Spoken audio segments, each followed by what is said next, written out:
shows of the year is about to come on.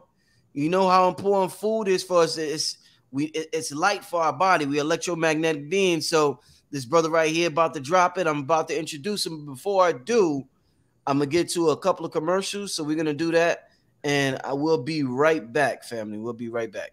Hey there! Had a bad dream? I have dreams too. Some parts are scary and some parts are fun. Always remind yourself, it's only a dream and everything will be okay. I had a dream about being in a forest too. Check it out, my pet Petey was with me. Order your copy of Kayla Petey and the Forest on Amazon today. It's the numerational session with King Simon. Text your full name and date of birth to 347-496-1022. That's 347-496-1022. And get my books on Amazon now. Inner Alignment Workshop Through Your Eyes and Your Numero with Dr. Shakira Moore and King Simon on February 11th, 2023. Dr. Shakira and King Simon. Get your tickets now at Linktree/King Simon the Numerator. Okay, all right. So without further ado, I want to welcome Dr. Aris Latham. Welcome to the channel, my brother. Well, thank you, my brother. It's great to be here to share with you and the family. Indeed. I've been a fan of yours for a while now. And yeah, you're on the internet. You're making yourself well known. So you're doing a great job, my brother. Thank you, brother. So I mean, according to you, man, the only person or entity that's supposed to be cooking is the sun, huh? If the sun ain't cooking, nobody. We're not supposed to be cooking, huh? Hey, well, you know, I mean, we can't compete with the sun. Yeah. The sun is the master chef. Indeed. Of the planet. Cooks for everybody. And we see what goes on when we try to violate that. Basically, we have three master foods that we absolutely need to consume. Number one is sunshine. Yes. Without sunshine, there's no life.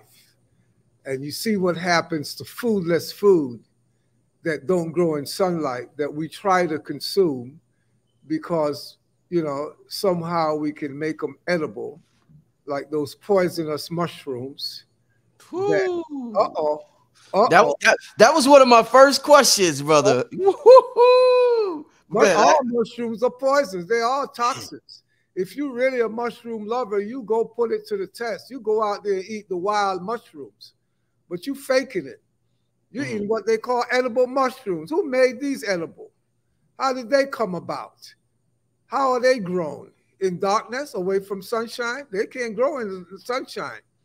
And you see what happens if you're living in the bush like I do right now in the forest. After the rain, you see those whiteheads you call mushrooms popping up in the field. They're toxic release from the earth.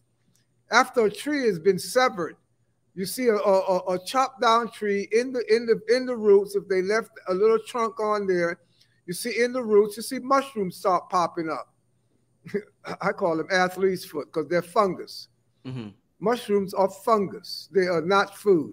So because you can, you know, grow them in the dark, you make them edible, but they're poisonous. Some will kill you instantly, and the ones that you call edible, it might take 40, 50, 60 years, but they're going to kill you.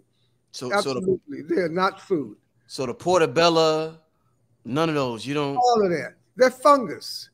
What is the definition of a fungus? Isn't that something we're supposed to avoid?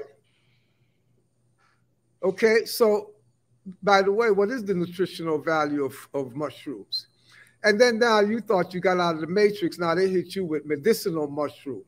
First of all, why are you sick? Why do you need medicine? You don't need medicine if you're not sick. Period. Let's get that straight. What made you sick? That's what you need to address. No, what made you sick? Don't eat some toxic mushrooms that your body is going to refuse and try to release it because it is toxin, and then all the other garbage try to come out of your system with it. It's basically reverse healing, backdoor healing. How are you going to poison yourself to get to the, honorary degree that I got from the City University of Los Angeles in 1980? I am a food scientist, having invented, developed a cuisine, a whole cuisine from A to Z, from soup to nuts. We call it sun-fired foods. I didn't invent it. I actually observed it. But what I did, I made it into art. But the food is cooked by the sun. The growing period is the cooking process. So I present it in an entertaining way that people call it a cuisine. You know, this is one of my this is one of my art pieces. What's that now? Masterpiece. This is a savory pie, a vegetable pie. Some of you all might have some imitation things they call quiche, but this is not quiche. This is vegetables. The crust is made with seeds, sunflower seeds and pumpkin seeds. We're talking iron. We're talking protein. Pumping seed makes your pump work. It's lots of zinc. All that mineral is his and hers. His and hers, because it strengthens the uterus as well. Let me see that other pie. Let me see that other pie, the other one there. I got to see that again. The fruit pie. That's this is the fruit pie. You see how my people got into it today. Yeah, this is a pineapple. Well, you might call it a pineapple cheesecake because we don't use cheese. So it's a pineapple pie. let me ask you about pineapples. Now, when my lady was pregnant a couple of years ago, a couple of people that are into health told me don't let her eat pineapple because it actually eats on your insides or something like that. Well, yeah, I mean, it depends on what you got on the inside of you. So yeah, it eats up meat. It eats up carcasses. You know, the bromelain in pineapple is a very powerful enzyme.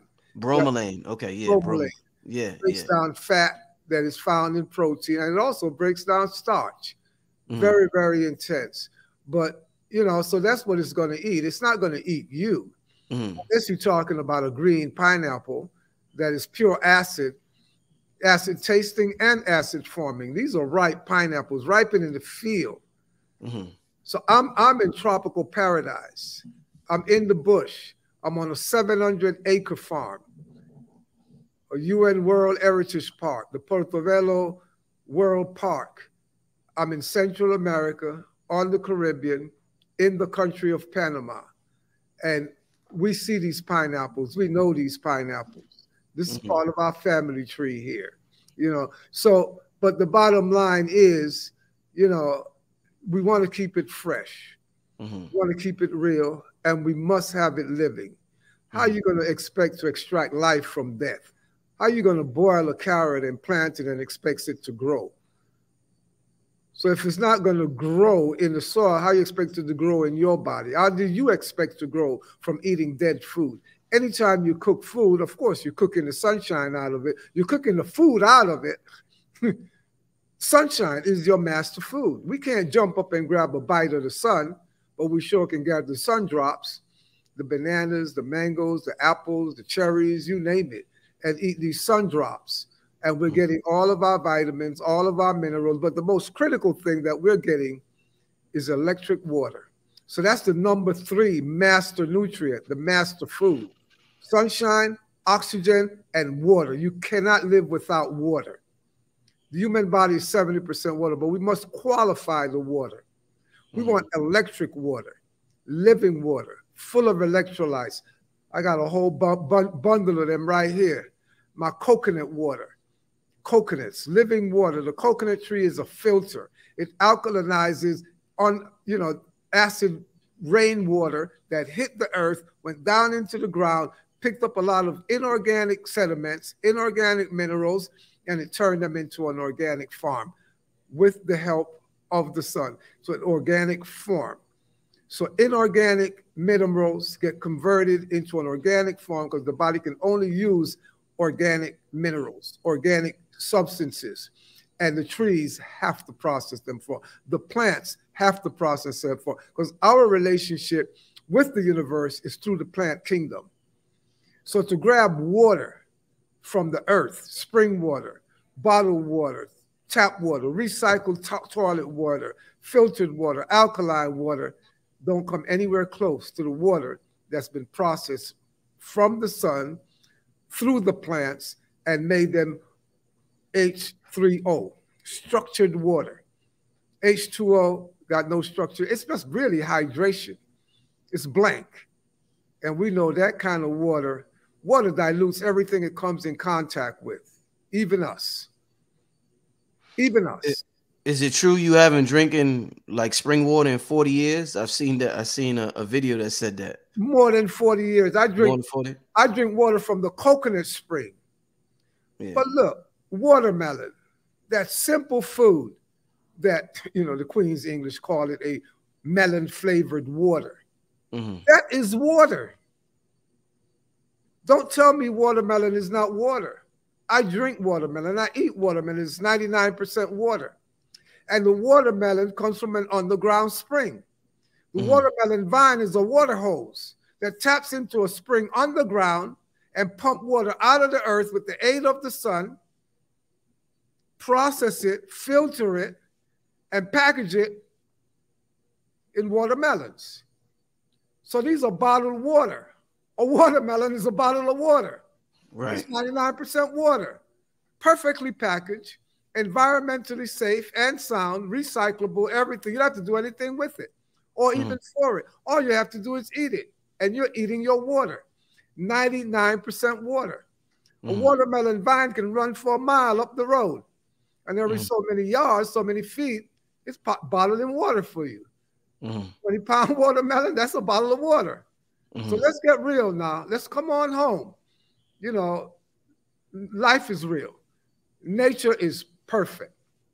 The sunshine knows what to do. So it cooks for everybody. Every village in the world, every ghetto, every uptown, every single place on the planet. If the sun don't shine, as grandma said, you live behind God's back. So food don't grow there. So if you're living where food don't grow, where the sun don't shine, you better come on home. It's not the home of humankind to live in places where food can't grow.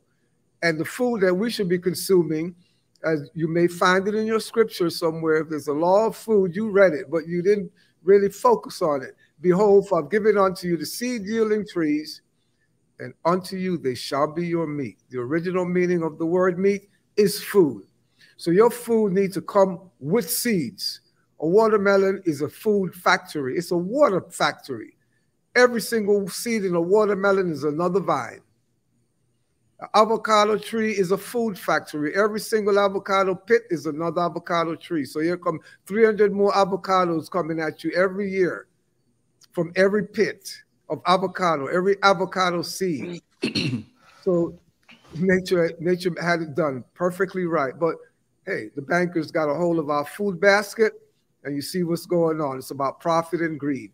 Not about your health, not about your longevity. It's about incarceration. You know, we're talking about water, and you talked about water being, I don't know if dead was the word you used. What's your thoughts on talking to your water?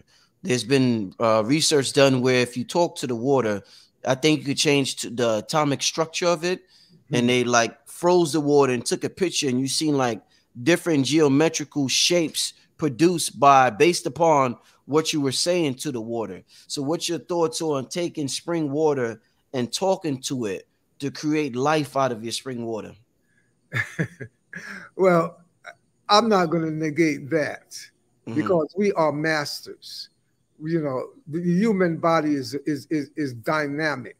We can create, and the mind, you know, yes, of course, the thought processes, the vibrations, and all of these things can transform, you know, something empty into something full.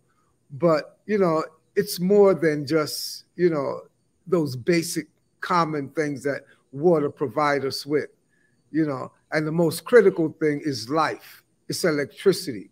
Yeah. I didn't use the word dead for water, but yes, water that is not running, that is not flowing, that is stagnating above 70 degrees, that water does die. It gets stink. It gets stink. And we know also water, you know, if it's alive, it grows moss. Something grows on it. Okay. I don't see no moss growing in bottled water. Okay. I don't see no bottled water that stink. So what's going on with it? Is it alive? Is it active? So you can grab one of those waters out of the bottle and talk to it and wake it up. Oh, well, we got that power, more power to us. But, you know, squeeze a little lemon in there and you can activate it. Put it in the sunshine, you can activate it. But we have coconut water. We have orange water, pineapple water, cucumber water. The water from every food is life. It's an electrical current. That's what we want. But when we talk about electric food, come on now. Just because you can get some alkaline rice, you know, whether it's black rice or whatever, you know, wild rice, and you can pump water into it. Yeah, you pump in electrical energy into it, but also you use heat. You use fire, and you went above 135 degrees, the highest recorded solar temperature on the planet ever. We know everything dies above 135 degrees. You know where it was recorded, and it's named accordingly, Death Valley, California. So anytime you apply heat to any living entity, human beings, animals, or plant, you kill the life force within that entity. And it ain't going to grow. It ain't going to reproduce. So water has a very low boiling point. So temperature, well, you look at coconut water. I open this coconut water, and within like 3-4 hours, if I don't chill it, it's going to break down. It's going to go bad. A watermelon, with 4, 5, 6 hours, you slice a watermelon open, it's going to go bad because it's very sensitive. The higher the moisture in a plant, in a food, the lower its lifespan. You see an aloe vera plant, it's a cactus. It can survive in the desert. Yeah, 120 degrees. It doesn't have that high moisture. So we have to really work with nature, live with nature, get to understand nature. And not everything, because you can grab the stove and you can use that outdated technology and boil it and pump water into rice. That doesn't make it food. It doesn't make it edible. Rice is not food.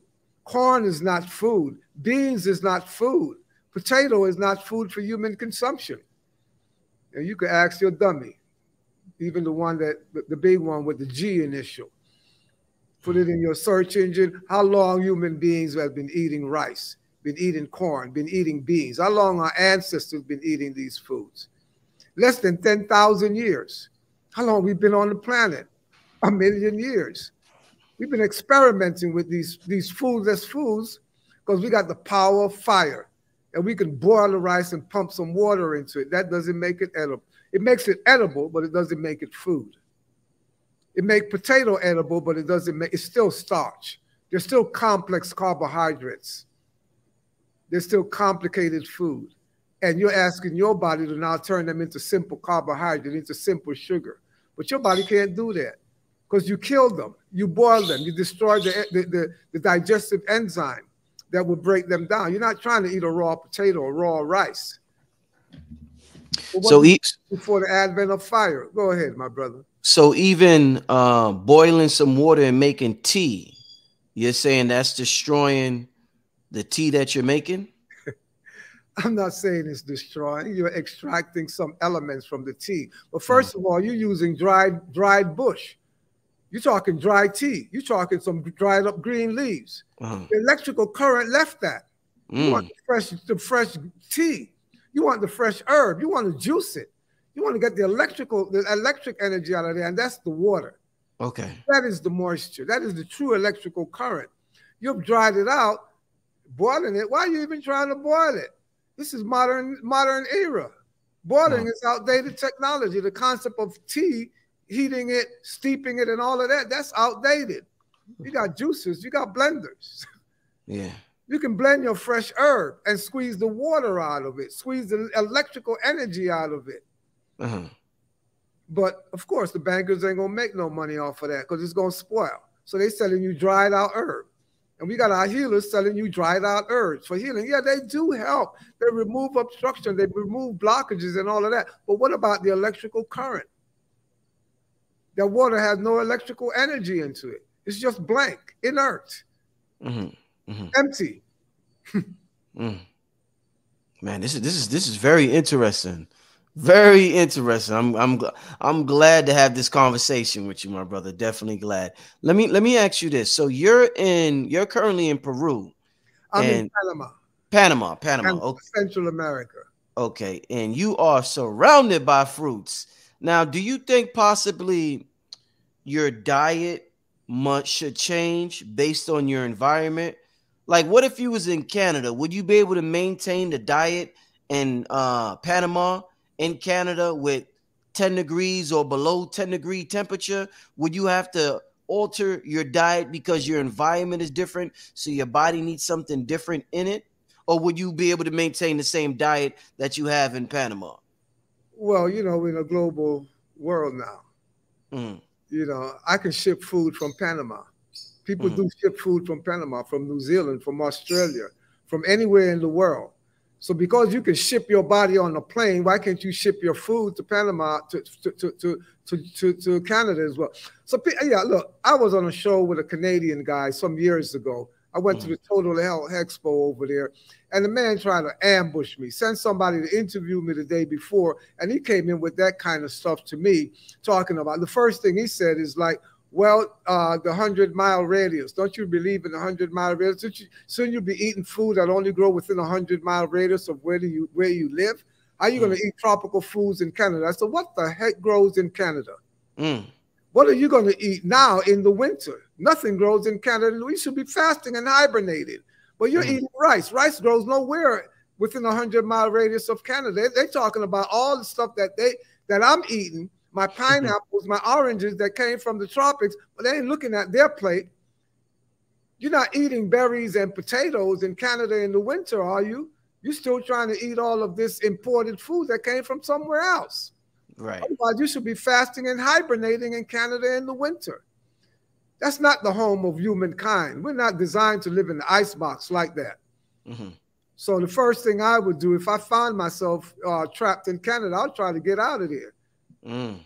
As I always say, I lived in New York for 25 years, lived in the U.S. for 36 years. And once I woke up and I realized that, oh man, what grows here? And one of my main food is coconut water. If coconuts can't grow in New York City, neither can I. Get the hell out of there. Wow. I got to be where my food grows. So let's wake up. We're tropical beings. We didn't originate in no icebox, Manhattan. Yeah, we originated in the Congo, in the bush, or at least in the tropical belt, within Florida and Ecuador, somewhere. Not above the equator, that far above the equator where you're going to freeze like that. Yeah. Do you, you've talked so much about the sun and its effect on food. How much of an effect does the moon have on the foods that we eat? Big, huge. The moon has effect on all waters on the planet. And the human body is 70% water. And the food that we eat should reflect 70% moisture. High moisture food. So when you're eating these foods that are low in moisture, you're going to be constipated. You're going to be blocked up. So you need to eat not only according to the vibration of the sun, but also the vibration of the moon as well. Do you leave your food out for the moon to hit it? Like, the sunlight hits. Do you do that? Well, see, my food is on the tree, so yeah, the moon hit it. Okay, yeah, I forgot. Yeah. You don't have to leave it out. So it lives out. Yeah. Packaged food, no cans and boxes and bottles and all of this kind of stuff. My food is fresh, living foods. I'm a living human being. I'm not going to try to eat some, some old dead, box of beans or something like that, or whatever. I want food with life in it. I want food that has digestive enzyme that will help break themselves down. Anytime you apply heat to food above that recorded temperature, 135 degrees, you kill it.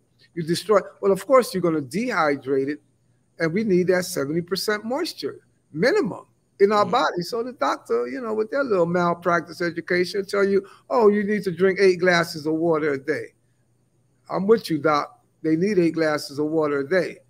But you're asking them to drink blank water, empty water, only water that hydrates them. They need to drink water with substance, with life, with energy, with nutrients, with vitamins, with potassium, with calcium, all of this stuff. Cucumber juice, green vegetable juices, rainbow juices, carrot juice. Excuse me, Dr. Sabi, but yeah, we do drink carrot juice. You know, the roots. Yeah, we know about the history of what we're talking about, these hybrid foods. Yeah, corn, potatoes, rice, all of that is hybrid. All those starches are hybrid. Mm-hmm. But when you look at the reality of these foods, especially, you know, the so-called group that we call starches or complex carbohydrates, we're talking grains, roots, and beans. Mm-hmm. These are all starch bound. Right. The entire group. And they all need to be converted into simple carbohydrate, into sugar, grape-like sugar, fruit sugar. But they must digest before you can get them to that state. So when you zoom in now on the root vegetables, the ones that are grown closer to the surface of the earth, they contain more moisture in them, more water in them. As the root grows deeper down into the earth, it has less moisture in it. And you got some roots that hit bottom down there, and they still don't find water, and we still harvest them, and we still try to eat them. But we boil them and try to pump water into them, like the potatoes, like the yam, the tropical yam, like the cassava, that yucca. You try to run it through a juice extractor, and that one drip of water comes out of it. Wow. On the other hand, the ones that are grown closer to the surface of the earth, the carrot, beets, the parsnips, the turnips, water, they're juiceable. And they even have sugar. Beet, you make sugar out of beet. Carrot is sweet. But these other starches, so why beat up on the carrot and you're eating potatoes? They're all hybrid. We know all roots are hybrid, not just the carrot. All of them are hybrid. But if you're going to mess with them, deal with the ones that are juiceable. Deal with the ones that are high moisture, not the ones that have no moisture, no electrical energy. The electrical charge is in the liquid. So extract the juice from it, and you're going to see what happens. Not that I'm out here promoting carrot and promoting hybrid foods or anything like that, but we know humans have been having hybrid foods forever. The birds, the bees, the bats, the butterflies, they've been hybridizing foods like they're like a hybrid factory. They move seeds from here to there, and you see stuff mutate, and all kinds of stuff happens based on the environment that they drop it in. So yeah, we must be conscious. We must be careful. We must be careful with hybrid foods. But if you really go that deep, probably 90% of everything on your plate that you get out of the supermarket, the natural food store, and all of those places, they're hybrid. So what should you really be eating? So let's put a check on that. Let's put a real check on that. And when we're talking about electrical food, all electrical current needs a grounding. It needs a magnet. It needs a ground base. Right. So it's about the electromagnetic energies of foods, not just the electrical. We need to balance. So there are certain foods that are electrical. There are certain foods that are magnetic. The higher the moisture in the food, the more electrical it is. The higher the food grows, the more electrical it is. The more electrical the food is, the more suitable as a cleanser. The deeper the food grows, beneath your arm's reach, down into the earth, the less moisture in that food, it is magnetic, period. Then you have foods that are grown within the radius of your arm's reach. These are the electromagnetic foods. 50% moisture on average. So you're talking all the green leaves, but you want the moisture out of that green leaf. You don't want a dry green leaf tea. You want fresh mint, fresh cerci, fresh echinacea. You want to juice it. You want green ganja, fresh ganja leaves. You want to juice it and get that green juice. You want to get the electrical charge out of it. But you dry it out, you roll it up in a piece of something, and you torch it, and you smoke it, and now you're extracting toxin. We know we should never apply intense heat to herbs. That's why you don't boil your herbal tea. You steep it. The more heat you apply to the herb, the more toxins you're going to extract out of it. So you're torching that ganja, that dried out weed, and you're not only extracting, yes, the medicinal value out of it, but you also tapping into the toxins. And you call it being high, being hairy, being mellow.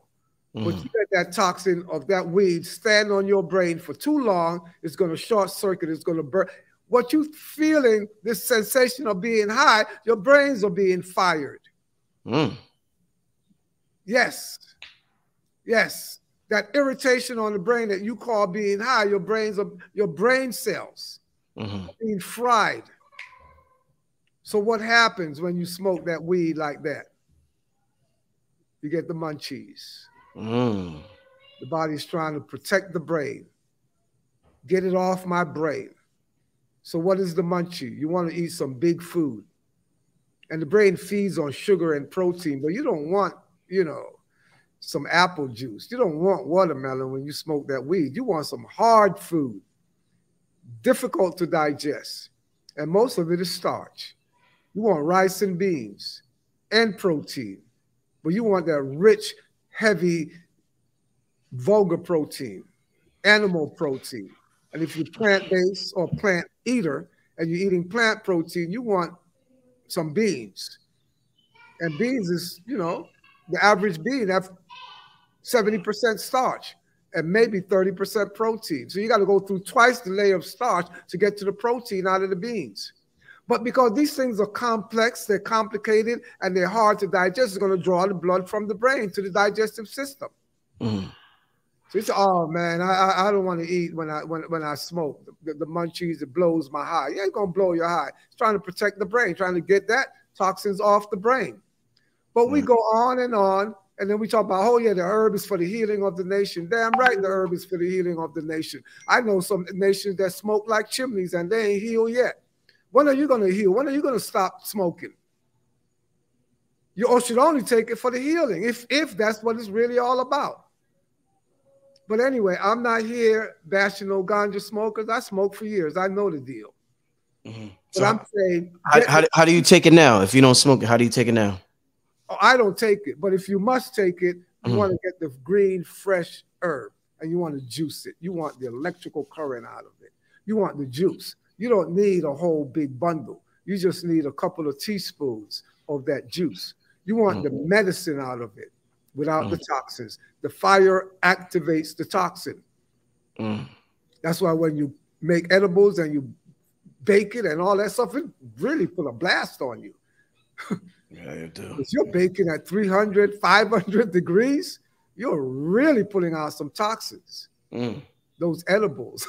Edibles, yeah. Yeah, you make them edible. That means that, you know, they're going to do the right thing for you like that. You know, that don't mean it's going to heal you. So what happened to your glaucoma? What happened to your cancer? What happened to all this stuff and all these herbs you've been smoking? Why are you still diabetic? The herbs are for the healing of the nation, but fire kills the nation. So the argument begins from the advent of fire. So I call out my artists. I call out the firemen, Capleton. Look, you burn everything. Why you not burn fire now? Let's burn fire. We need sun-fired foods. We need foods that have been cooked by the sun. The growing period is the cooking period of that herb. And you're getting that moisture, you're getting that water out of the atmosphere, out of the universe. You want that electrical current.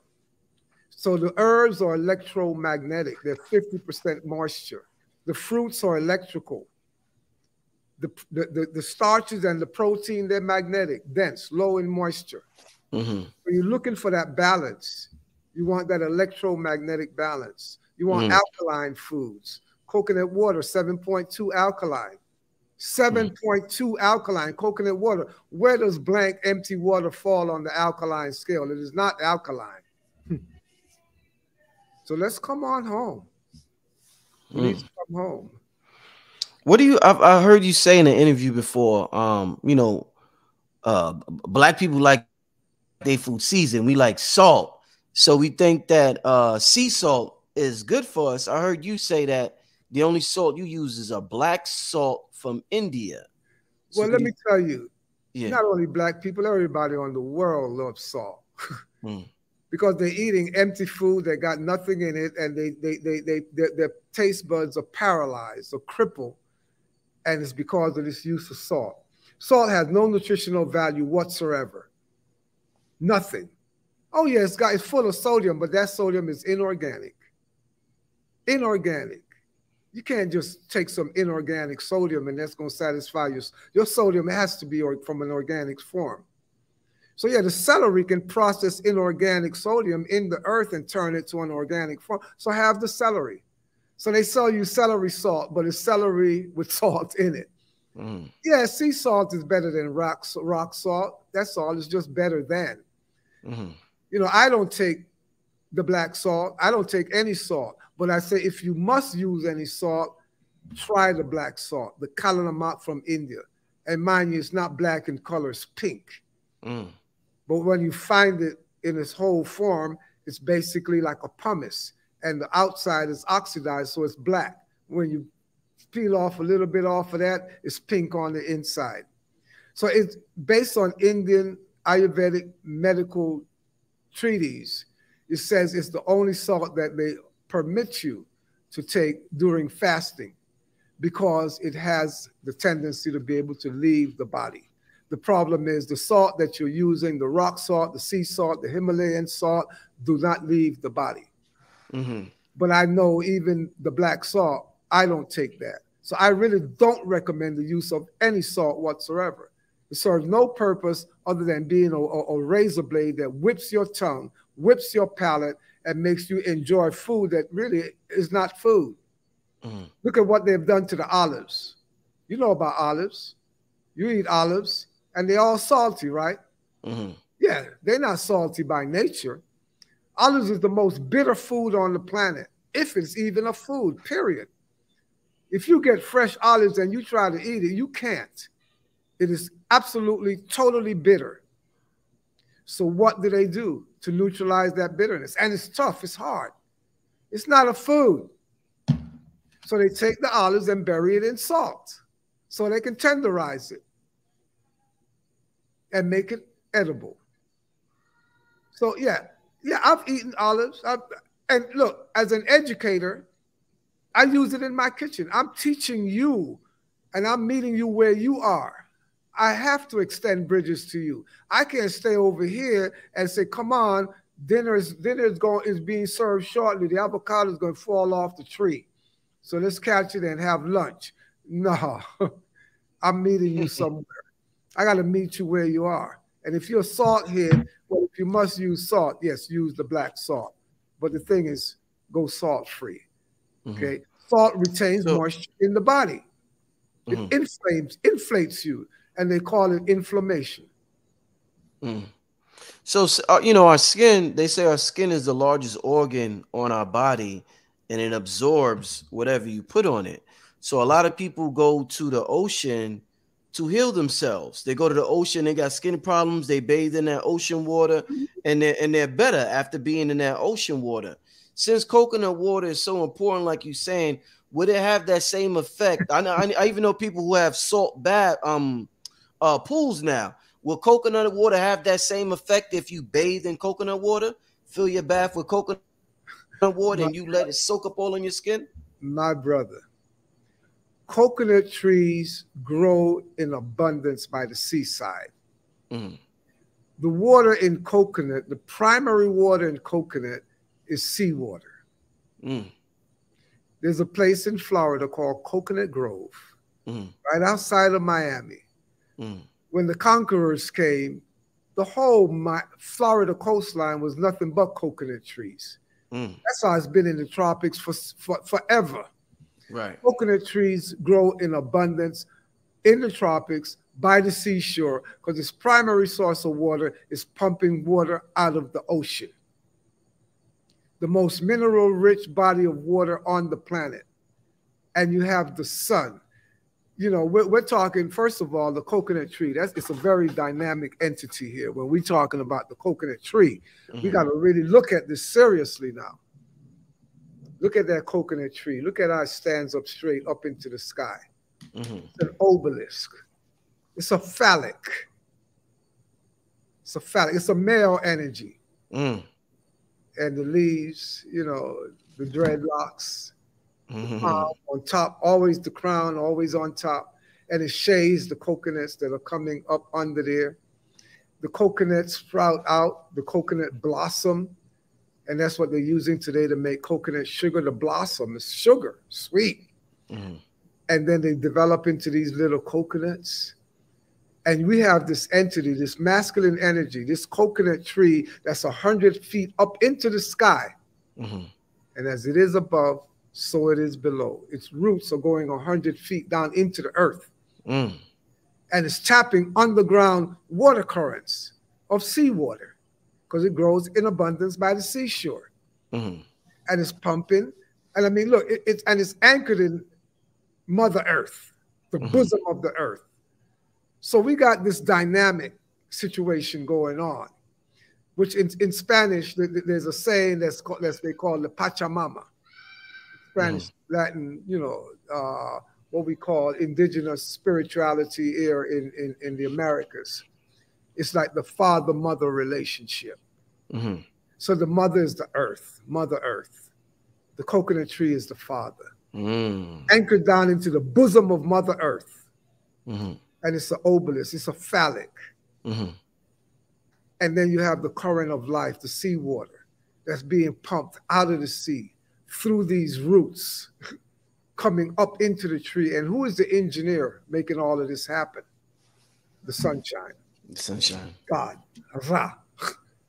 Mm. Pulling this water out of the earth. So you have two opposing factors that influence the electrical and the magnetic energies of our food. The sun is the electrical source. The coconut tree is climbing up, it's growing up, trying to reach the sun. And then you have Mother Earth. You have that magnetic pull of the earth. You have the gravitational pull of the earth that keeping that coconut tree down, braced into the earth. Mm-hmm. So you have the magnetic gravitational pull of the earth pulling down. You have the electrical energy of the sun pulling up. Mm-hmm. It's amazing. That water is traveling up through that distiller. The coconut tree is a distiller. It's a filter. Mm. An alkaline machine. Woo! You call it whatever. Woo! Okay. But they try to imitate these things. They try to create man-made alkaline machine. Reverse osmosis, distillers, right, and all of this kind of stuff. The coconut tree does not remove the minerals from the water like the distiller does. Mm. It turns the minerals into an organic form. It organizes them. It structures them. So we have H3O, not H2O. And the structured coconut water with the minerals, the iodine, you name it, the potassium, the calcium, all of that, sweetened with just enough sugar and bottle, package, look, into these breasts. Let me go ahead and widen me out. Yeah. This is it. Look. Give me a minute. Yes, sir. Give me a minute. Yes, sir. Take your time. Shout out to I know y'all enjoying this, man. Shout out to everybody watching. Amazing show. Amazing show with the brother, Dr. Aris Latham, all the way in Panama, family. So these are the breast of the earth. Yes. The coconuts are the breast of the earth. So you can imagine, if it was daylight, I'll put my camera out there so you can see my 18,000 coconut trees. Whew. And see the one right out here with 300 coconuts on it. So you can imagine a masculine energy, a coconut tree bearing 300 breasts. These are the breasts of the earth. So we go right in here. Yeah, we pull a breast off. Look at that clean mouthpiece right there. This is real serious bottle of water. And we got our special tool that we make. We pull a hole in there and we drink our water. You can't get no better water than this. I like that, man. Fresh living water. Hey, Aris, man, what about those? I mean, for us that live in the States, by the time they package it, bottle it, and ship it, is it still effective? No, of course, it's dead already. If they bottle it, What you drinking? Coconut water? No, this is Mountain Valley spring water. Well, if you must drink, you know, empty blank water, a mountain water, spring water is the best. Yeah, yeah. The mountain, because it hasn't penetrated deep down into the earth. The deeper the water goes into the earth, the more inorganic sediments it's going to pick up. So the worst water you can drink is an artesian well water, hard water. They say, oh, boil it, man, kiss my neck. You're going to make the minerals harder. Right. The sediments, you turn them into rock stone. This is living water. Electrolytes, electrical, and if you drink this water, it's like taking inner acupuncture. It's like needles and pins going to all the cells. Wow. Hydrating, healing, doing all this need to do, and leaving minerals, vitamins, everything behind that you need. It's not empty. You know, and we know water picks up everything that anywhere water travels, it picks up elements. So it needs to be filtered. It needs to be cleaned. It needs to be cleaned out. This is it. This is the best. This is the only water. So yes, over 40 years, I don't drink water as you know it. My water has to come through a plant. It has to come through a plant because the plants are my direct connection to the universe. Indeed. Direct connection to the universe. And, you know, speaking about connection to the universe, do you practice a lot of grounding? How important you think grounding is? I'm grounded, man. I don't need to practice. I live it. That's why I'm living on the land. I'm barefoot most of the time. Most of the time, yeah. I'm rubbing my feet in the grass in the morning with the dew on it. That's grounding. That's real grounding. I'm walking on it. You know, I'm connected, direct. Yeah, yeah. So we disconnected when we living in these places, you know, behind God's back up in the skyscraper, trying to scrape the sky like that. We need to be grounded. We need to be here and now, in the present. So yeah, I mean, you know, a lot of these things, you're supposed to just be. Just be. We're trying to become. We're trying to ground. We should be living grounded, period. Right. But you can't disconnect from the earth. If you're not eating from the earth, if you're not eating from the plants, then you're not part of the earth, literally. Brother, are you working your way up to becoming a breatharian? Is that a goal of yours to eventually? No? Why not? Well, yeah. Why should I?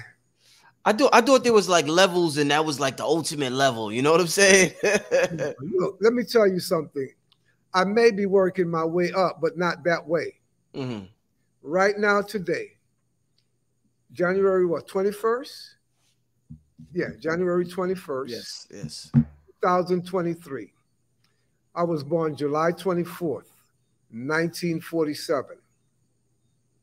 On July 24th, 2023, I would have completed 76 rotations around the sun. I'll be 76 years of age.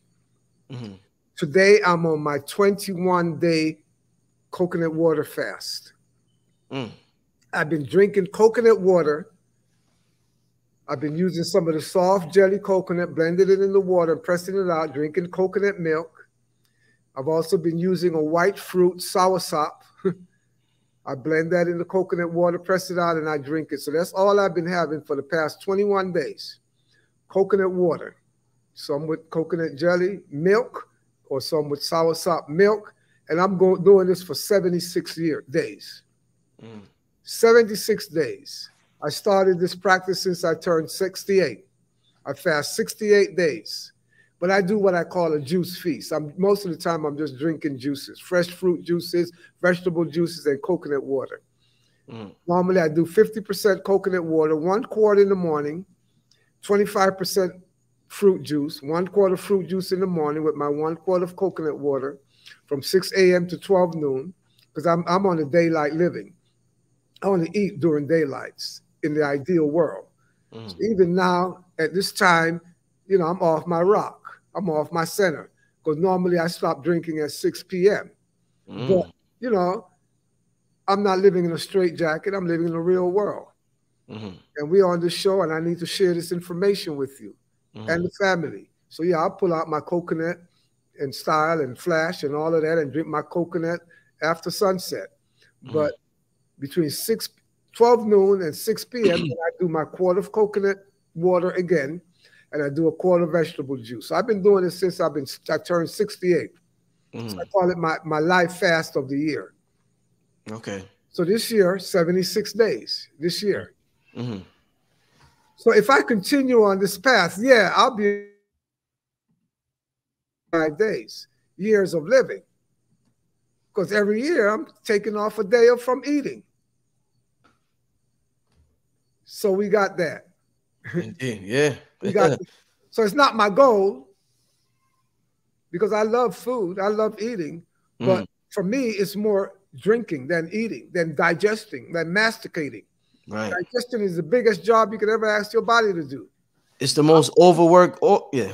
I'm giving my body a 76-day rest of the digestive system right now. Excellent. For a year. I'm putting it on a vacation. I'm vacating from food because I'm not triggering digestion because I'm not eating solid food. I make this paradise pies with my student that came to certify, and I'm not touching it. I passed this long time ago. So I'm drinking my coconut water. This is me. And they're enjoying their paradise pie. This is a special year that I decided to go with the coconut water and, you know, the soursop and the coconut jelly in a liquid form, no fiber, no pulp. It's all pressed out, clean and clear. But in the past, like say last year, if I'm hanging with my student right now, we make a paradise pie like this. What I would do with this paradise, my slice, I'll put it in the blender and I'll pour some coconut water in that blender and I'll blend it and I'll put it in my press bag and I press it out. So I have pie juice and you see very little fiber left in that press bag. So you can make the greatest gourmet food in the world and you still don't have to eat it. You still don't have to chew it. You still don't have to trigger digestion. Blend it with your coconut water, press it out, and have a liquid pie. We're going next level here. We're going next level. I see, man. You ain't no joke. You ain't no joke, man. No joke. I've been living 76 years now. I got into this through the revolution in the 60s. I didn't get into this to save no environment and protect no damn bald eagle. I can protect my bald head, my black bald head. Yeah. This is a revolutionary act. This is revolution. So our revolution in the 60s wasn't about the environment, protecting animals or meditating and all. This was about, we recognize that the food that's on our plate back then were weapons. They've been weaponized ever since. And they're worse today. Practically every bite we eat today is a weapon. So with my posse, in my hood, on the campus, we're talking, we're like, you know, we're right there in the middle of the Vietnam War era.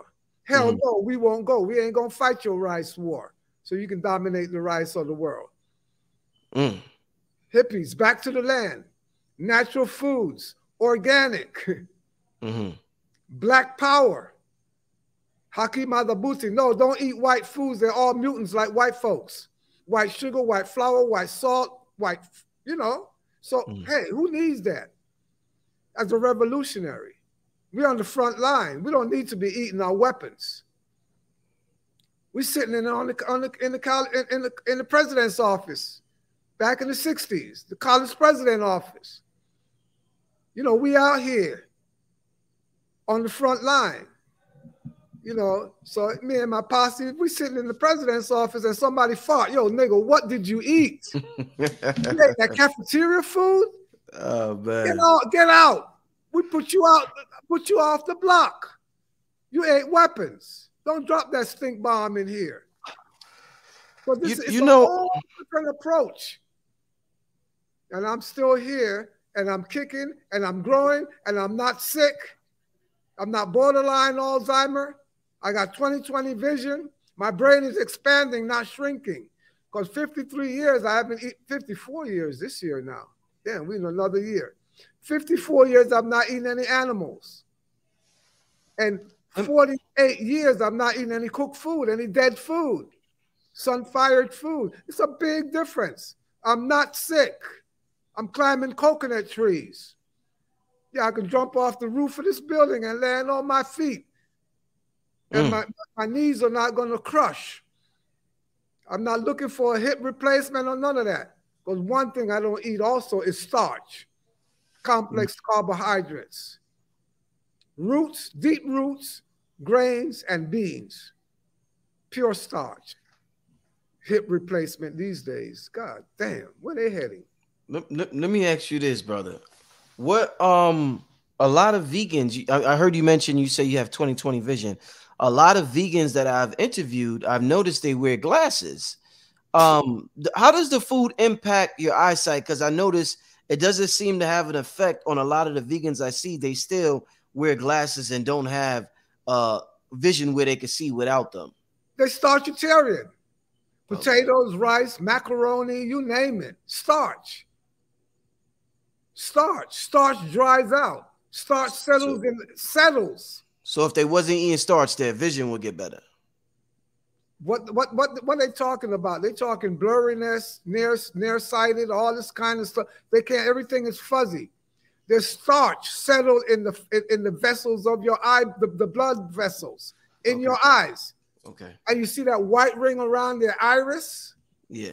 Glaucoma. That's dried out potato. That's potato starch. Whew. Whew. Alzheimer's, your brain has been starched, calcified. Arthritis, your arteries are hardened with starch. Diabetes, the starch was turned into sugar. Starch supposed to turn into sugar. But you cooked it and you ate it with fat and it didn't turn into sugar. And you store it in your fatty tissues and you get big and starch settle at the bottom and they chop your foot off because you're diabetic. So you drink some fruit juice, you drink some coconut water with this potassium, it goes into those tissues, rip that starch out, it jumps back into the bloodstream, and it registers sugar. So they say, oh, sugar spikes your starch, fruit spikes your sugar. But it's no, the fruits are working as medicine, but the dose is too strong. Drinking a glass of orange juice for a diabetic. Because it's going into your tissues and snatching out that dried out starch. And it comes back now as sugar. I'm not a healer. I'm not here trying to cure you. I'm not making any medical references or anything like that. I'm not a medical doctor. But I know, and we all know, that starch produces glaucoma. We know that the doctors take us off of fruits when we have diabetes. But yet 15, 20 years later, they're putting us on insulin. What was the fruit connection? Come on, doctors. If you bought a malpractice education, you need to get a refund. Because a lot of these medical issues today, they have their foundation, their roots in food. It's on the people's plate. But you got diabetic patients in the hospital and you're feeding them macaroni. Okay. And you forbid them from eating fruits because fruits is a powerful medicine. Let thy food be thy medicine and thy medicine be thy food. That's what my ancestor taught me. So fruits act as medicine first, and they're going to go rip that starch out. So I'm not telling diabetics to go drink fruit juices and eat all of that stuff. No. I'm telling you to stop eating starch and put it to the test. Okay. You cannot enjoy fruits and starch in the same body, and most of us opt for the starch. And remember, it's only been less than 10,000 years you've been eating starch. Fruits have been around, time-tested. Behold, for I've given unto you the seed yielding tree. So, you know, I'm not biblical. I'm not into none of that kind of stuff, but that's a real fact that you missed in your Bible. So let's come on home, family. Wow. I want to take this time. Shout out to everybody. We got about 2,000 people in the chat room right now. Shout out to all of y'all. I want to take a couple of questions before we get out of here. This has been a real powerful show, real educational show, and I know all of y'all enjoyed it. Give me some questions. Before I get to questions, Brother, leave your information. Tell the people how they could reach you or go to your website, anything, brother. Look, Sunfired, SUNFIRED. I coined that word in 1979 in Harlem, New York. Sun-fired food. So just put in Sun-fired, and we're the only ones on the planet. We love the sun, and we love our body. We love our life. So sunfired.com. That's where you're going to find us. We, put in my name, Instagram. We pop up. We're ready. Okay. We're ready.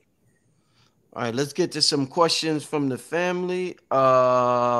What fruits, vegetables are best for pregnancy? Okay.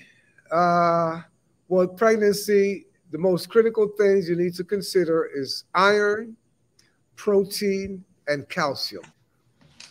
So you want to look up the vegetables that are high in calcium, protein, look up the fruits, look up the fresh foods that are high in iron, calcium, and protein. Let's do our research. Let's do our work. Let's find these things, but we're talking green leaves for sure. We're talking high calcium seeds, sesame seeds, protein, and calcium. So there are lots of wonderful foods that you can consume for pregnancy, but be careful with those starches, those complicated carbohydrates. Those are look, they are a totally unnecessary group of food. So we see what happens when you've conceived and you become impregnated. Number one, you realize that you're not ovulating anymore. You're not having a menstrual cycle anymore. So you got to be careful with that heavy food, especially the starches that been giving you cramps. The source of these menstrual cramps is starch, dried out macaroni, potato chips, all of this stuff. And it also creates an imbalance in your iron content, if you eat so much starch. So be careful with those, cut back on those, focus on high protein plant foods, nuts and seeds, great. And you got your calcium in there as well. Fruits, well, the basic, an apple a day keeps the doctor away. That is real. Apple is an acid sponge, so it absorbs acid. But the fruits that you enjoy, you can't go wrong with fruits at all. Make sure they're fresh and put emphasis on the ones that are highest in moisture. But you can still have the low moisture, the bananas and the persimmons and those types of stuff. You need variety.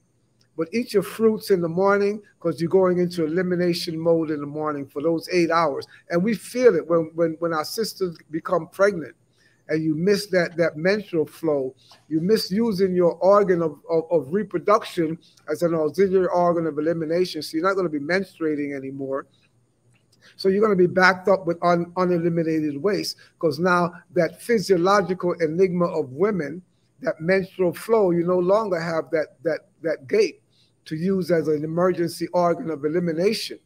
So you're being backed up with uneliminated waste now because you're not ovulating and you're not releasing the remnants of the unfertilized egg, and you're not having the PMS because the other toxins are not gathering to come out of your system prior to the menstrual flow. So all of these types of things you need to take into consideration. So before you decide to become pregnant, please, man and woman, let's take 2 years to get our body ready. Yeah, let's clean out, let's detox, because we want to come together with, nice, strong constitution, very big, good, solid, powerful, sperm and eggs, because this is where we're going to make the best impression on our babies. So that's the beginning of it. And then once you become pregnant, now you got to totally be careful. Get your red raspberry herb from day one. That's going to, but get rid of that starch. You're going to see how much weight you gain eating all of that starch, all that potato, those comfort foods, especially if you're not menstruating. You got to be careful now. And we got to really eat for life, not for two, because that's always a big excuse. And you end up gaining 30, 40, 50 pounds of waste because you packing in that starch, that comfort food, and especially you always grease it with fat, and that stuff gets very tough. So obviously, you know, when it's time for baby to come out, you got to dilate. You got to expand within 24 hours. You got to open up. But if those tissues are full of starch, you got to crank hard. That's why they call it labor. So be careful. Indeed. So, you know, it's more than a good moment, you know, being pregnant, getting pregnant. So we got to be ready and be ready to understand that also you got to breastfeed for 2 years after that baby is born, because it takes 2 years to develop that digestive system. So a lot of us start the killing process right as baby is born, giving them table food or giving them some formulas that's not compatible with this. So this is a whole world here. Right. And food is at the center of it all. We can't get around eating. So what's on your plate? My plate. The new U.S. Food and Nutrition Guide. My plate. And what did it say? What does my plate say? 50% fruits, 50% protein. Excuse me, no. 50% fruits and vegetables. So half of your plate. This is a big departure from the pyramid that was saying 5 servings of fruits and vegetables a day. 50% fruits and vegetables on my plate. This is the U.S. Nutrition Guideline. 50%. And the other 50% of your plate, they say grains and protein. And they did not qualify the protein. So they say it's cool to be a vegetarian. I don't use that word vegan. That's a curse word. It's cool to be a vegetarian. I'm not a vegan. But it's cool to be a vegetarian. 50% protein. Bless the woman who created that. My plate concept. Unfortunately, they didn't give her enough credit, but let's move on. Yeah, let's get to this next question. That was a thorough answer too. Let's get to this next question. What's healthy for teeth? What's healthy for teeth? First, what's unhealthy for teeth? Why these cavities come out? You know, what's decaying in between your teeth? Definitely, you got to brush, you got to floss, you got to get those, you know, food particles out from between your gum and your teeth, because they're just sitting there and rotting and decaying. So floss, brush, you know, gargle, rinse after practically every meal, even probably every time you eat something. And be careful with acid tasting fruits. This is a big number on most of us, because it weakens the enamel on your teeth. So after, you know, those pineapples that you get in the U.S. that are green, they're acid tasting and they're acid forming. So they leave a lot of acid in the mouth. And that acid, so please don't brush your teeth after eating pineapples, because the enamel is now weak. You might crack them. Damn, wow. So you got to know. See, we don't know food. You really got to be a food scientist, but we got to apply ourselves, because they don't teach us this in school. What kind of toothpaste do you use, brother? Well, ideally, I would use like a chew stick or mishwak or licorice sticks. But if I do use a toothpaste, I'd rather use like a tooth powder, you know.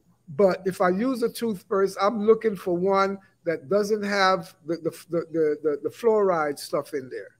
Right. You know, but it's hard finding any real toothpaste in the open commercial market. You pretty much got to make your own. Yeah. Real. Because all of that stuff is going to create some issues for you. And they're all sweetened with some kind of something, you know. Yeah. To make them tasty. They make them like candy these days. Yeah. Man, let's get to, wow, this is a good show, family. Let's get to the next question. Let's see. Any fruits that help with fibroids? You know, that's a big problem with a lot of women in America. Fibroids. Starchitarians. It's dried out starch. That's tough in your fibrous tissues. Foods, well, you know, let's take a page out of Queen of Foods book. Okra, and one out of my book, papaya. Papaya would tenderize old dried out protein, and okra will slide it out. So that papaya okra salad, you know, number one, eat fruits every day, papayas every day, okras every day, but stop putting the heavy, greasy starch in. especially the fried starch, those fried potatoes. And they got a whole wicked stuff going on today. They still call them French fries, and they boiling the damn thing in oils. They're not even fried. They boiled in oil. Deep. So they say deep fried. Okay. Okay, fine. But they boiled in oil. They don't break down in your body. Fat and starch don't mix like that. It's a bond that's hard to break. So these are problems, the meat and potato concept. And some of us get into the so-called, you know, vegan stuff, getting off the you know, the matrix. And we do the same thing. Just some, as they call it, plant-based. And that's a whole nother freak stuff there. They're coming up with this plant-based concept. So if the base is plant, what else could I expect in my food? What you splice it? What kind of animal gene? What kind of little bug doodle you put in there to make something red? Come on. You don't want plant-based. You want plant food, 100%. Yeah. Get rid of the base. You want to come from plan to plant to planting to planet to planetary. We need to take off. We don't need a base. Okay, so this is my people, my students. You know, I'm on the side of the river. Yeah. We don't have any roads on the farm. So my students, we're in a maroon land down here in Panama, on the Caribbean coast. So they went to Portobello. Portobello is the main maroon village, you know, near here. And Portobello, you know, yesterday they raised the Congo flag in Portobello. Most of the maroon descendants from this era from the Congo part of Africa. And so they raised the maroon Congo flag, and the flag is black and white. Black for the skin and white for our freedom. So over 300 years, that flag has been raised every 20th of January. So they raised it yesterday. Folks that know we here. We here. So they went to a maroon celebration tonight. I said, oh man, I got to be on. Couldn't even go out with them. So now they ringing the phone because they want me to get in the boat and get over there and bring them back across, because we don't have roads over here. They 5 minutes across from where we at. 100-acre farm out here in nowhere paradise. Wow. Man, well, I'm gonna tell you, I definitely got to get you on here again, my brother. I want to have you on the show again. But before you leave, because I want you to go handle your business, brother, I want to say I appreciate you coming on here and dropping so much information on us, man. That's definitely going to help us. But leave your contact information one more time, brother. Wait a minute, 1 minute, because you know, they could walk across the river, and one of them come and paddle the boat. Let me let them know. Okay. Yeah, life is real, man. That's them calling me again. Yo, Alex. Mira, yo estoy en una entrevista aquí con una gente, aquí en StreamYard. Okay. Entonces, nada, y venga a buscar la lancha, loco. Dale. O espérame. Dale, ahí vemos. Okay. All right. They were swimming in the river earlier today. So, I mean, you know, they could walk even across the river. It's just chest high. So I told them, swim and come and get the boat, and y'all do. I'm rocking with this interview here. All right. They said they're going to wait. So let's keep it going. Okay. Sunfired.com. SUNFIRED. You can email us, sunfired@sunfired.com. Or you can call me. I'm accessible. You know, you can hit me. I'll give you my U.S. number, 424-777-6877. But don't bring no bang around to my yard, though. You know, we don't want BS coming here. You're either serious or you're not. Don't come here if you're not ready. Okay? So you come in here for life, not, you know, for that other kind of backward stuff. Indeed. We're going to do 3 more questions, and then we're going to get out of here, family. So let's get to 3 more good questions, and then we will get out of here. All right, somebody, you mentioned the brain earlier. They want to know the best food. Where does this go? Best food for brain activity. Best food well, the worst food for brain activity is starch. You clog up your brain with starch. Your brain is a crystal ball. Right. You got to keep that crystal shining. It needs blood. Constant flow of blood. The blood moves slower in the brain than anywhere else. Because we live so damn upright. Sleep on a slant. Raise the foot of your bed 6 inches. So your head should be 6 inches lower than so every time you go to sleep, you want that blood coming back upstream. Do you practice inversions, like going upside down? I sleep on the slant. I don't need to invert. See, I don't do these things in a ritualistic way. Okay. It's part of my living. Part of your life, right. I sleep on a slant, you know, because, you know, because I want to get some blood back up in my brain. Right. I don't invert. I don't do things for a cause. I do it because. Ooh, okay. Part of my being, state of being. Shit, okay. I do yoga for a cause. I do coconut yoga. I climb that tree to get my coconut so that I get my yoga in. I don't do yoga because I want to be spiritual or I want to yoke. I yoke through my living. Life is real, here and now, in the present. Forget the past. Get to the future when I get there, but I want to live right now. And I don't have time to put myself in a physical yoke. I need to use my time and go do something that I need right now. I go run and go, you know, grab some mangoes off the tree or something like that. Or whatever, you know, go ride my bike because I want to go down the road. Walk down the road. Yeah. In a car. You know, swim across the damn river. Get my you know, cardiovascular stuff going. I hear you, brother. I hear you. Hey, you know what else they're asking? They're asking thoughts on having a partner that isn't vegetarian. Oh, man. Well, you know, I mean, you know, you can meet your partner where they at, but if they ain't coming with you, then, you know, you go on with them. If they ain't coming with you, then you go with them. So at least it'd be good to meet on the same turf. So hold your ground. I haven't met anybody in the past 44 years now I've been in business. Everybody I've met has been on my turf or on common ground. And I've learned I can't, you know, if you can't do it, I can't turn you into a vegetarian. So I finished with the ones with potential. You got to be ready. Come ready now. I had enough of that. You had enough of the potential, huh? Yeah. And I spoiled the potential and started cooking some food for them, and then they don't want the raw food. Oh man.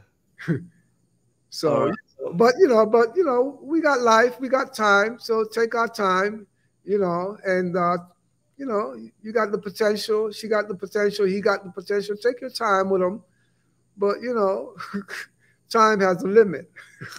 All right, let's get to the next question. Is pink coconut water good to take?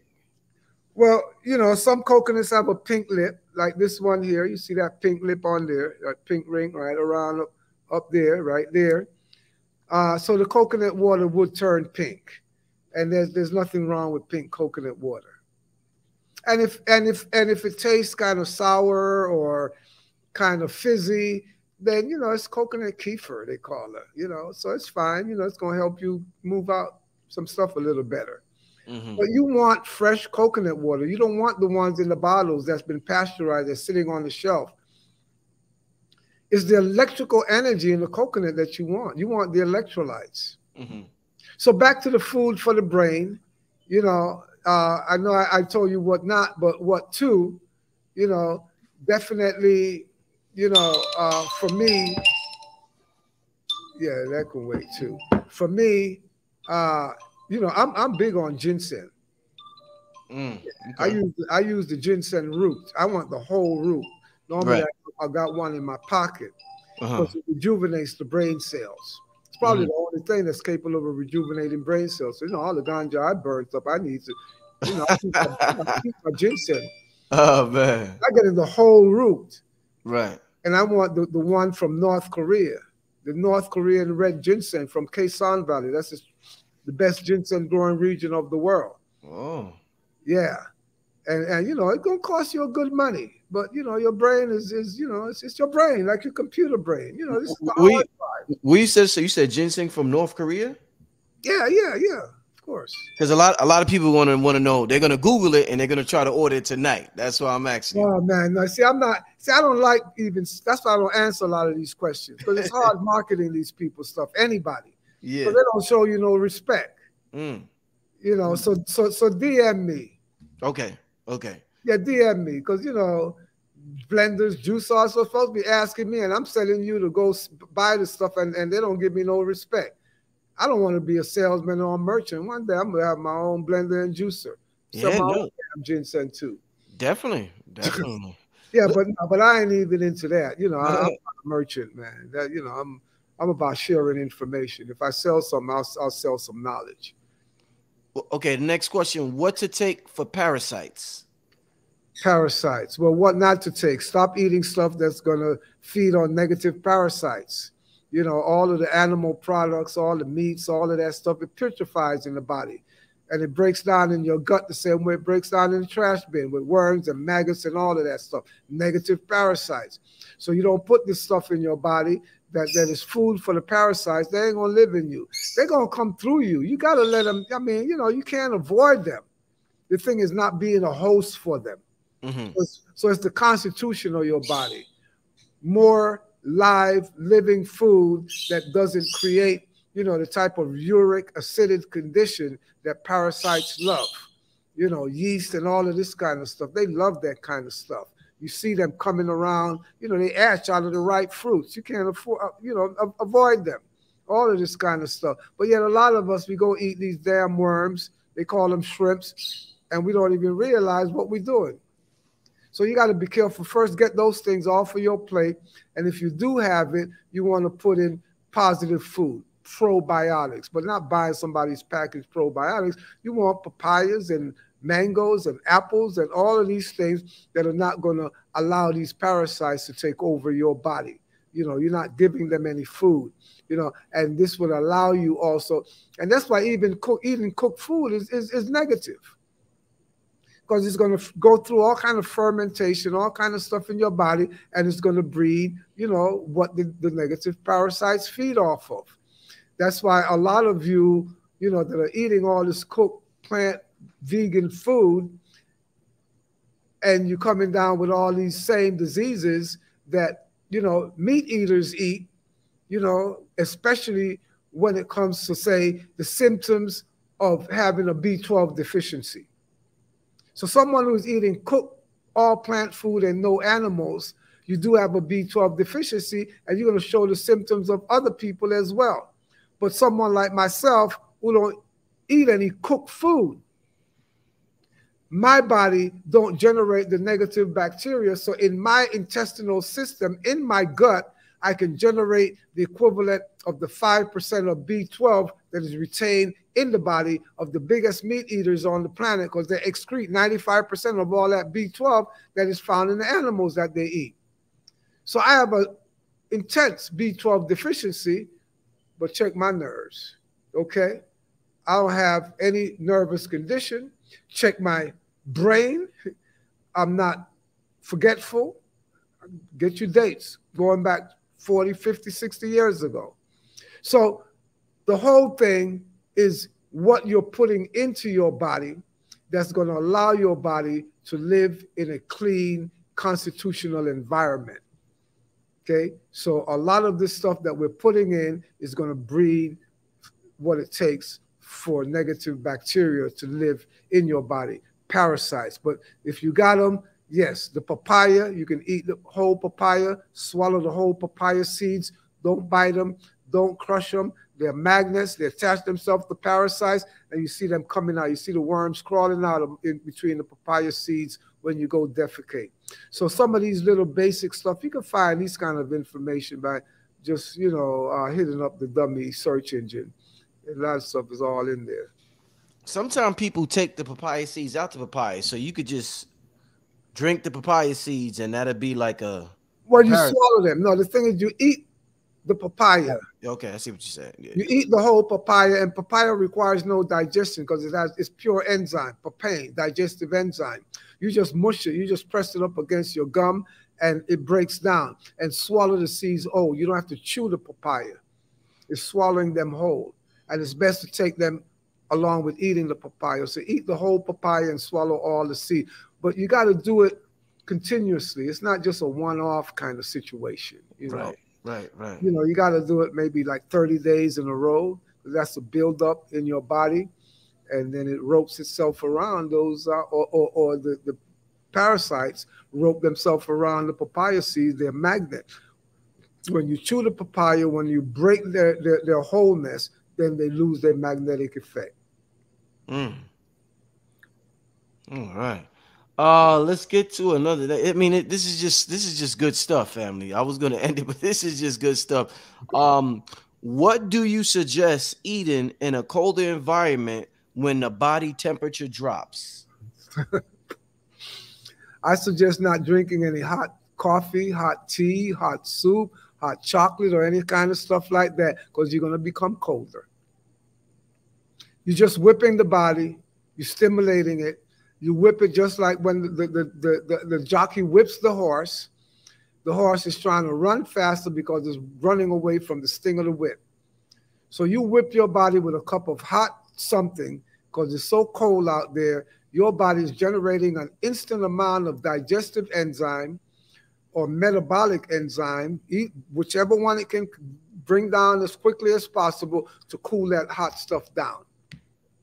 So just that jolt in the body, generating that enzyme instantly, because it won't get past your throat. A hot cup of soup will not get past your throat. You have to cool it down instant. So you're tapping into your enzyme bank, your life bank, and you're making a withdrawal to do some little stupid stuff like cooling down a hot cup of coffee. So eventually, you're going to come to the point where you can't do that anymore because you're going to become bankrupt. And so your immune system has been compromised. Your enzyme bank is your life bank. You're coded by birth to generate so much amount of enzyme over your lifetime. Enzymes are these catalysts that break, elements down. So they will, all human beings, all animals, all plants, we all live or function on an enzymatic level. So enzymes are very sensitive, and we have a capacity to generating X amount. We have all these metabolic enzymes that we create every second of our lives. For the heart, the lungs, the kidneys, all of our vital organs have to have specific enzyme being generated for them constantly. So when you interrupt that by eating all of this cooked food that has no digestive enzyme in it, all of this hot stuff, you have to generate more and more digestive enzyme, so all these other systems of your body shut down. So generating all of this enzymatic activity to cool down a cup of coffee is like, you whip a horse on his butt and he runs fast. It's the same thing. You're whipping your body with this hot stuff, and you got to keep whipping it for the rest of the day. And you get to a point where it's not hot enough. And then, you're out there. So what kind of foods? Definitely, first of all, don't live in the ice box. It's not necessary. But if you do live there, don't drink too much liquid because it's going to freeze in the winter. So you want to have more of the magnetic foods, more of the building foods, more of the fatty foods, more of the starchy foods, more of the protein. But we don't recommend the starch, so you're going to load up on the protein, the fatty foods. And you always have to complement that with vegetables, 75% vegetable. When we say vegetable, we're talking leafy greens, non-starchy vegetables like broccoli, cauliflower, and these types of stuff, and also vegetable fruits like bell peppers, zucchini, eggplant, tomatoes. So you don't want to have a whole bunch of protein because you're going to get clogged up in the winter. So you want that balance. But, it's a very complicated life, trying to live behind God's back where the sun don't shine. So, do the best you can, but you have to really be careful, especially with the starches, because they settle in the bottom, in your fingertips and your toes, and the blood don't get down there. So those are going to be colder faster. They're frostbitten because the blood circulation is not getting down there. Put some cayenne pepper in your socks, put some in your gloves so you can attract blood to the area if you need a crutch. But you know, it's a tough deal, you know, living in these types of environment, but do the best you can. And, but you got to stay chill. You know, your body has a thermostat and it works. But if you're using a lot of hot stuff, trying to stay warm, faking it, then the thermostat breaks down and it don't work, and your body temperature can't adjust to deal with the temperature of the outer environment. Last question, brother. They want to know what's the best thing to take for menopause. Whew. Wow. Well, yeah, that's a deep thing. What is menopause? What's going on here? You know, we're no longer ovulating. We're no longer producing those eggs to be fertilized. And once we are having ovulation, which is fixed, every 28 days we ovulate at a certain time when the moon is at a certain angle based on the moment of our birth, and that's fixed. But now menstruation, getting rid of the waste from that unfertilized egg, that's a whole nother thing.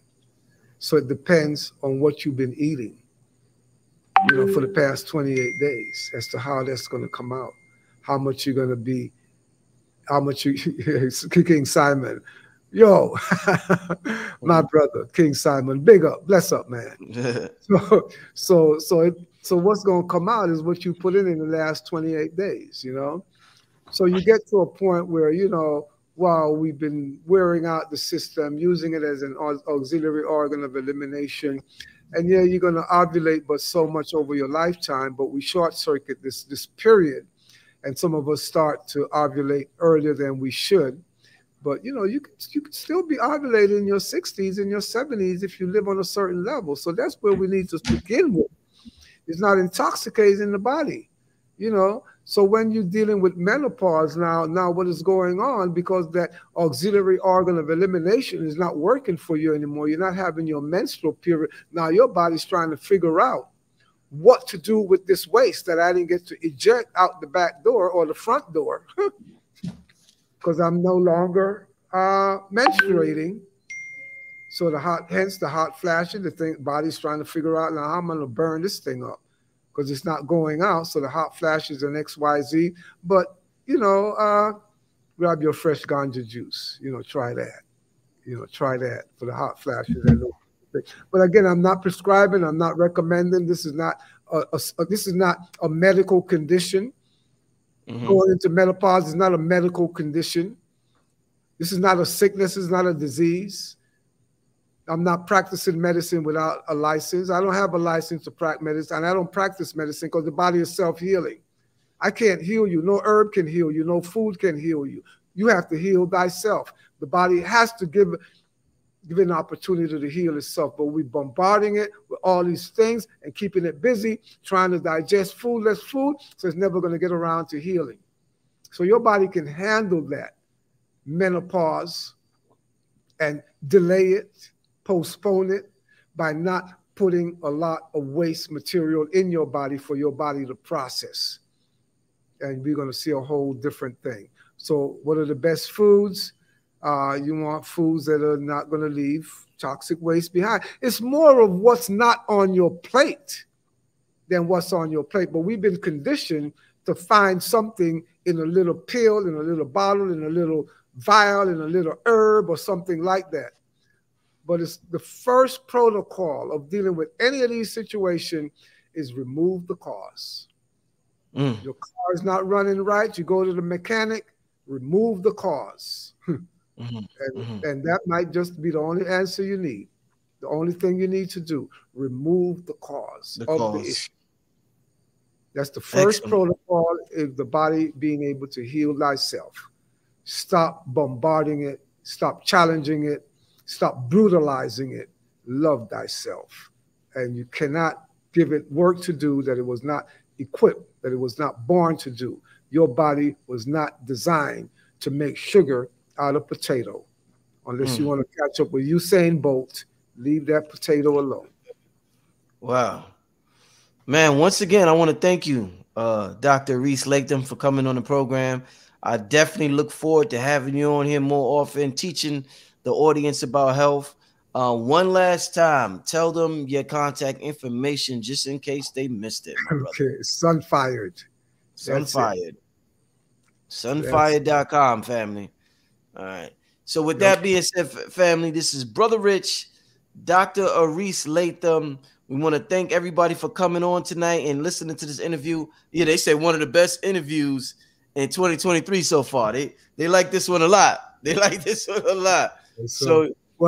I'm here sharing with you in this perfect year that you got going on, my brothers. Thanks for bringing me in line. Thank you. I'm gonna call you tomorrow. I want to talk to you about a couple of things. So I'm gonna call you tomorrow anyway. All right. All right. All right. Peace, family. We out here. Peace. Much love. Yes.